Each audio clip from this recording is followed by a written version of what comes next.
Le label Jardin remarquable est attribué par le ministère de la Culture pour leur intérêt botanique, historique et esthétique. Bien évidemment, il faut être irréprochable. Il est renouvelable tous les 5 ans. Ici, en France, nous avons 417 jardins remarquables, 18 en Pays de la Loire, 3 en Vendée, dont celui-ci, le parc du domaine de l'Auneau. Je vous propose de le visiter.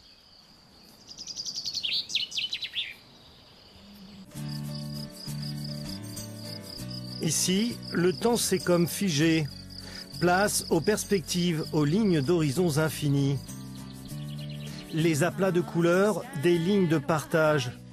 Le jardin remarquable du domaine de l'Auneau, c'est l'histoire d'une liaison discrète et subtile entre un paysage et son jardin.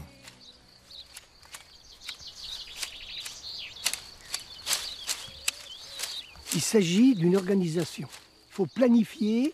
Telle semaine, on doit faire ci. Au moment de la taille des rosiers, il faut se planifier. Il faut que fin février, les tailles de rosiers soient terminées. De façon que dès début mars, commencer les tontes. Tous les vendredis, à partir d'avril, début avril, c'est la tonte. Il y a 9h, 9h30 de tonte tous les vendredis. Il y a quand même 4,5 hectares, hein, avec toutes les dépendances et tout, les jardins là-haut. Et alors, ce qui est le plus pénible, ce sont les tailles de haies.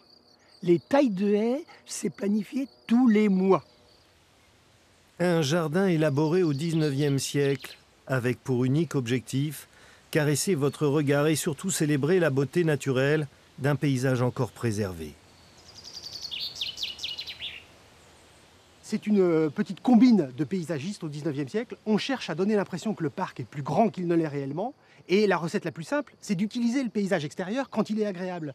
Dans mon dos, vous avez ce paysage vallonné, bocagé, avec des bovins qui pâturent dans les lointains, qui forment une sorte de perspective animée, de jeu, de mouvement dans les lointains, et qui rend dynamique ce paysage très attractif. Des grands cèdres, des chênes d'Amérique, un hêtre pourpre, un liquide ambar, un marronnier d'ornement assez rare.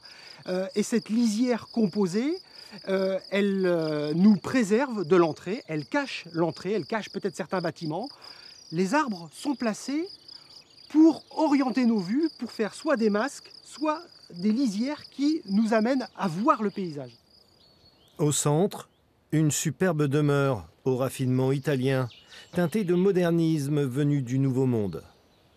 La nature est un complément finalement du bâti et ça n'a pas été fait innocemment, puisqu'en fait les propriétaires, les Grimaud à l'époque, avaient pleinement conscience du fait qu'il fallait accentuer ce côté-là, d'autant que le fils de Édouard Grimaud, Georges Grimaud, avait beaucoup voyagé, et entre autres en Italie, où il avait rencontré une belle américaine, ce qui a donné peut-être cette connotation aussi très avant-gardiste de la maison.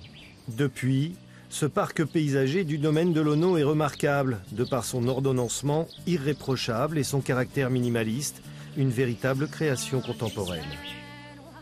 Des arbres fleuris, mais aussi vous pourrez observer un superbe potager juste à l'entrée du domaine. Je me trouve ici dans une allée de superbes rosiers, des roses particulières. 300 pieds ont été plantés ici. Ce sont des Kew Gardens, célèbres roses en Angleterre, puisque vous les trouverez dans le jardin botanique à Londres.